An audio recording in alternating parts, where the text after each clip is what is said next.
Today on Running to Him.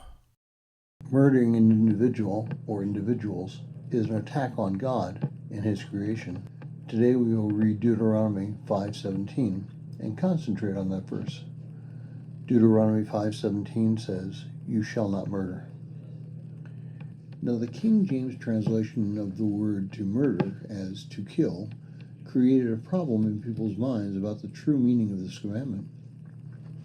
The translation of the word rasa should be the English word murder.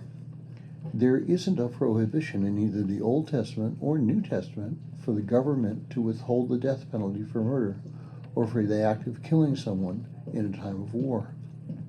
However, not to exact judgment in the case of murder is going against God's commandment in Genesis 9, verse 6.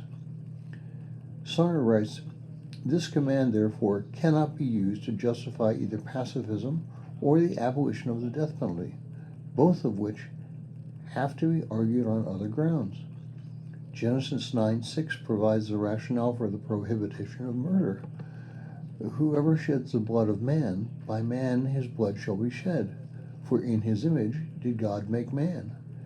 This means that society must exact satisfaction for the crime of murder because life, being derived from God, is infinitely precious and is His alone to give and to take.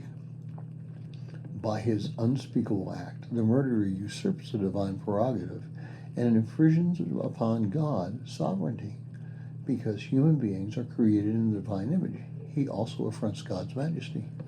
For this reason, it is not in the power of human beings to forgive a murderer or to commute the death penalty as a ransom, as in Numbers 35:31 makes very clear.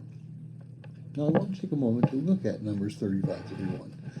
And as in all scriptural, you require some context. So I'll read from verse 29 through verse 34. Numbers 35:29 begins, "These things shall be for a statutory ordinance to you and your generations, all your dwellings. If anyone kills a person, the murderer shall be put to death at the evidence of witnesses. But no person shall be put to death on the testimony of one witness. Moreover, you shall not take ransom for the death of a murderer who is guilty of death, but he shall surely be put to death.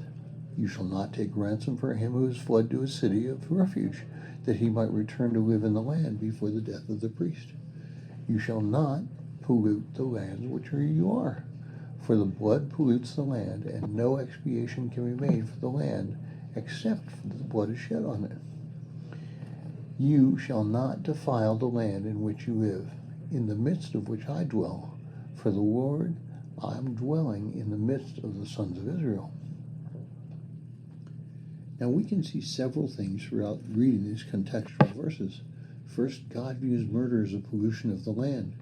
He also considers the lack of punishment for the pollution of the land pollution.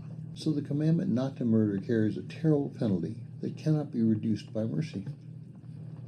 But some might argue that we sometimes cannot be sure if the guilt of the person charged with murder carries.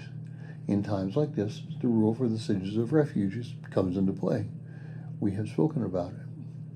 But it would only allow for a life sentence, not for an exoneration. So let me be clear. Justifiable killing, such as in war or as a defense of yourself and others, is not murder. Murder is the wanton killing of an individual, and only the government has the right to take that person's life. But with that right, the government must act consistently without any bias. Thank you for listening. We pray that today's devotion was meaningful to you. We would love to hear from you. You can use either Facebook or YouTube to like, subscribe, share, and tell others about us.